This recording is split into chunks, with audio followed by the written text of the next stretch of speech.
Hi, welcome to Straight Talk from Insight Counseling. I'm Liz Jorgensen, the founder and owner of Insight Counseling. And I'm Sarah Ellen Benton. I'm a therapist at Insight Counseling. I'm also owner of Benton Behavioral Health Consulting and author of the book Understanding the High Functioning Alcoholic.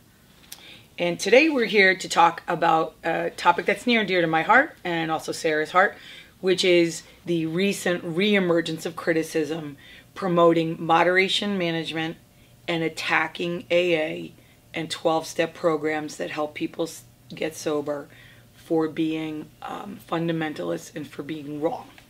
Additionally, the other controversy that's being brought back up is around moderate drinking for alcoholics, not just for problem drinkers, but that it actually being a solution also with possibly the assistance of medications. Unfortunately, this is a topic that's come up many times in the 29 years that I will have been sober. I think it goes through cycles where people sort of target 12-step programs in a negative light and give very one-sided arguments to that topic and not really seeing the big picture of how 12-step programs fit into the overall recovery picture in our country. And one of the things that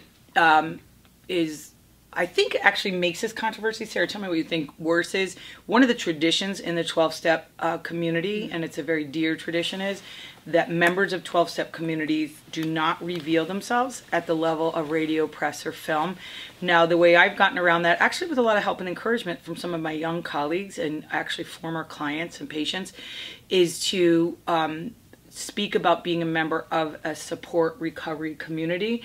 And I will say that I think that the critics have more of a vocal standpoint and more of a platform because of our tradition, where we do not say, for example, I could say I'm a member of a 12-step or a recovery community, but it's against one of our traditions to say I have been a member of AA since this date. That is very strongly frowned upon.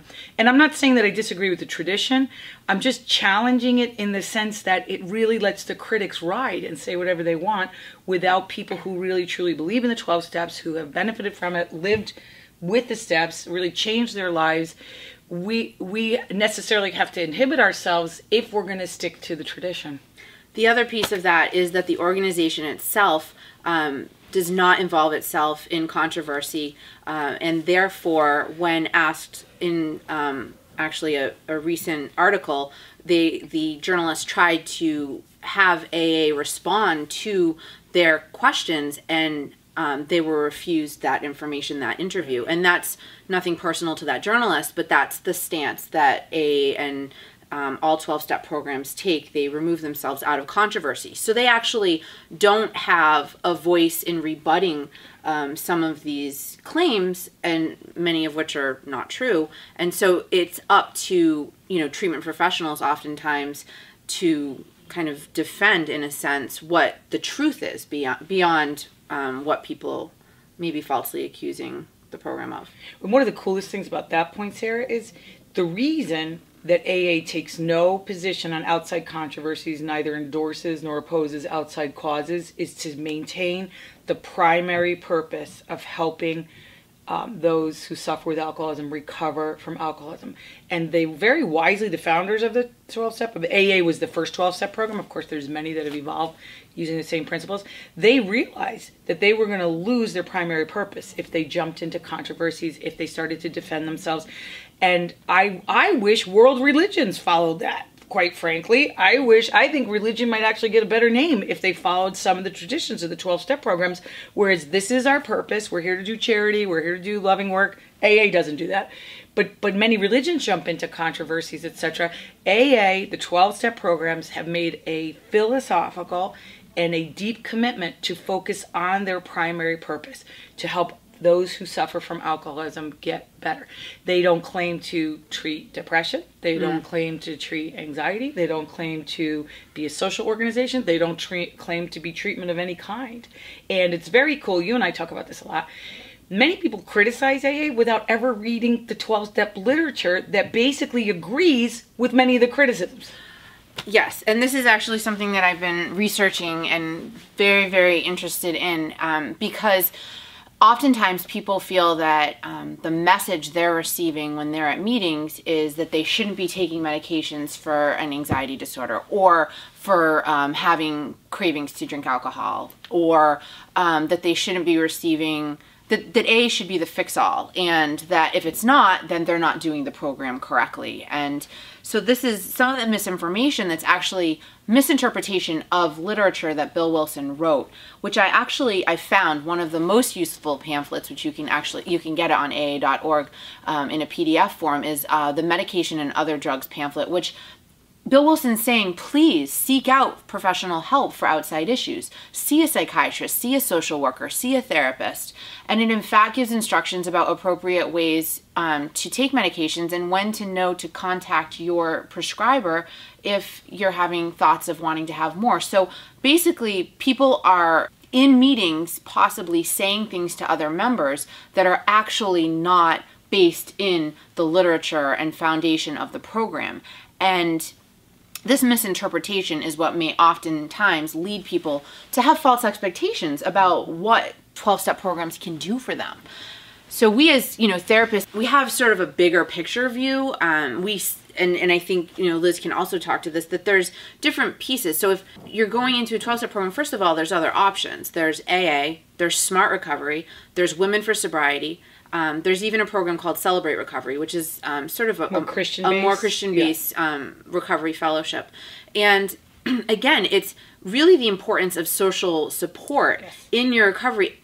Getting sober, particularly from socially acceptable drugs, is a very isolative experience. So it is evidence-based that social support does help people to maintain longer-term sobriety. I've been a member of a 12-step program since September 22nd, 1985.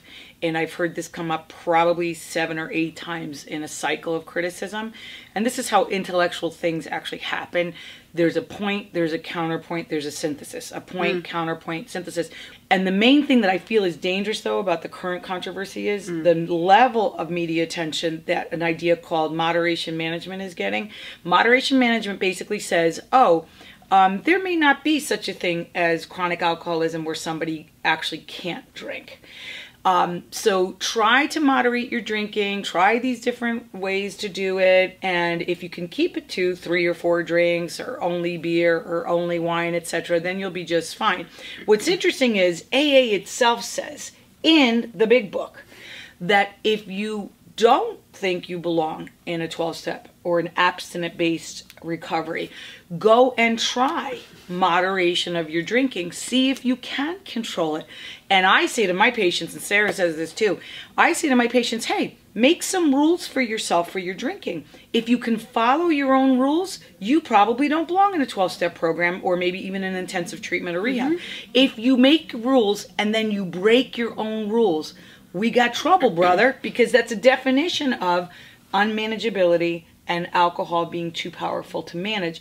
And I have issues with professionals saying moderation management almost always works or always works. We don't have the evidence to show that. If we did, I'd be fine with it. To be honest, I tried moderation management and I failed. I couldn't stick to the menu, as they say. And so for me, that was actually a very powerful experience because it allowed me to realize and gather data that I'm not able to stick and drink, adhere to low-risk drinking limits. So in some cases, that experiment is part of the process to conclude that one needs to abstain. If you're actually just a problem drinker and abusing alcohol and having a heavy drinking phase, and you're able to follow some tips and some suggestions and parameters and stick to it over time consistently. Not just for a couple weekends or while you're in a study. Self-correct, essentially. If you're able to do that, then that is diagnostic. Actually, you know what I say to my patients? If you're able to do that, kumbaya. That's awesome. God bless you. This is great. But can I just say one more thing about that? If I have literally sat through, I don't want to exaggerate, but several thousand AA meetings in almost 29 years. Yeah, several thousand. Almost every story of somebody who's successfully stayed abstinent for a long period of time, starts with, sometimes we call it a drunkalogue, and the person will start with, first I tried this way to manage my drinking, then I tried this, then I tried only wine, then I tried only beer, then I tried only drinking on Friday and Saturday, then I tried only on weekend. It's very interesting. So people, I have no problem with people intellectually criticizing anything, but please do your homework. Please really know what you're criticizing. Thank you. Please get enough information, because I actually am This is 100% dangerous. for moderation management. But guess what? If you can stick to moderation management, by definition, you're not an alcoholic. Right. I couldn't do it.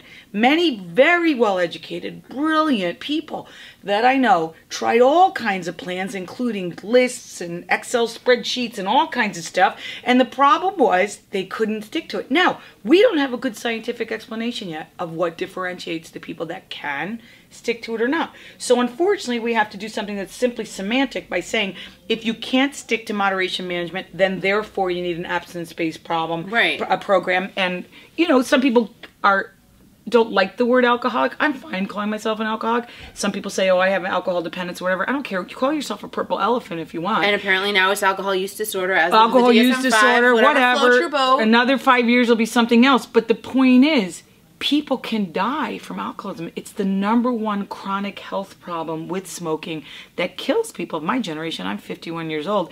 Like, if we were just talking about something like hair products or what car to buy, that's one thing. But when people attack the intellectual basis of a program that's helped literally millions and millions of people, and the concept of abstinence being the standard of care for people with diagnosed alcoholism. Right. It's a standard of care, period. Yeah, it's a huge problem. Because basically we're saying it's so important to drink that it's worth risking your life. Exactly. And we can't, I don't know. But that's diagnostic. That's diagnostic. However, here's the problem. If I happen to be struggling with alcohol dependence, and I stumble into the office of a clinician or anyone who is quite intellectually biased only for moderation management or controlled drinking, and that's the only clinical intervention I get, that could be a death sentence. Whereas, if you go to a well-seasoned, very educated addiction specialist, they usually will be able to say, look, these are the kind of people that do well with moderation management. These are the kind of people that tend to not. These are the treatments that are recommended. Oh, look, it looks like you have a co-occurring disorder. I think you also need to go to a psychiatrist for that, etc., etc. Moderation management people are pretty biased for just moderation management. And to me, that's intellectually disingenuous no matter what. You've got to be able to let other ideas into the room and then have a way to distinguish what works for who, what works when, etc. And so therefore, the truth is usually the synthesis of many parts. The founder of Moderation Management on March 25th, 2000 ended up having a relapse where she wasn't drinking moderately. She was binge drinking, and she got in a car and killed a father and his 12-year-old daughter. And she then was interviewed on actually Dateline NBC, and she admitted that alcoholics cannot moderate, and that if you're able to moderate, then you're not alcoholic. And so I think that's really important information that we acknowledge, that the person that started the movement in the end wasn't able to maintain that moderate drinking level. And this is something that I always ask people: if you've had problems from your drinking, why are you so desperate to keep alcohol in your life? Why don't you just give it up and move on and, you know, do something else in your life that you find fulfilling? Because the obsession to keep alcohol in someone's life is a symptom of addiction. And that's the key component, is that people that are in this debate around and want people to co-sign their being able to keep alcohol in their life have some type of a problem or obsession with alcohol. In fact, I'm going to wrap up, and this will be the end of the podcast. One of the things, and I'm a person in long-term recovery, and thank goodness I don't have cravings for alcohol and haven't for a very long time, and I'm very grateful for that. However, one of the things that I find still amazing after many years of recovery is people that can take or leave alcohol and don't really care that much about it. Fascinating. It still blows my mind. I still don't understand it. I have family members that can take it or leave it. I have family members that actually will leave half a glass of wine drank and not finish. Baffling. And that is what makes me an alcoholic, even though I haven't had a drink since September 22nd, 1985. Thank you for listening, and please stay tuned for our other podcast, Straight Talk from Insight Counseling. This is Liz Jorgensen, to your physical, mental, spiritual, and intellectual health. And this is Sarah Benton. Thank you for listening, and we are two sober chicks.